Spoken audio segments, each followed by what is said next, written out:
90 of the top 100 doctors prescribing OxyContin were in Florida. So I found out that reading the newspaper, my husband and I were working together at the time, and we found out that there were all these people who were going to Florida just to buy pills. So there was these pain clinics, these pill mills as they were called, and they were distributing, the numbers were crazy. 90 of the top 100 doctors prescribing OxyContin were in Florida. 90 of the 100.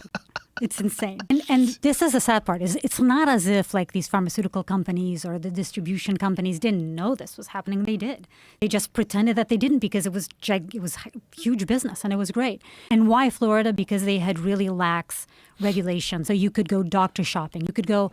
I went undercover. So that was part of the story that we did, OxyContin Express, where I went undercover into one of these pain clinics, and I asked the receptionist. I said, I have a little bit of a back pain.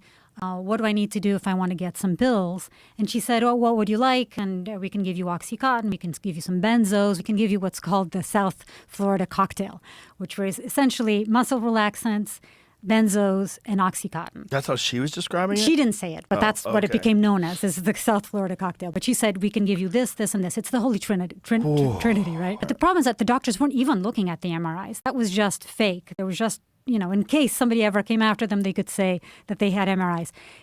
And then these amazing entrepreneurial twin brothers called the George brothers built this business. It was called American Pain. They basically built a business out of 2 or 3 pain clinics. It sounds like a movie, American Pain. And people would come in from all over the country, mainly from Appalachia, and they would come in, drive down, and they would get to these clinics and they would say, I want, see a doctor for less than 3 minutes. The doctor had a rubber stamp to stamp the prescription to make it fast. So they'd see you 3 minutes, okay, next one, and stamp it. There were people passing out in these pain clinics, in the lobby.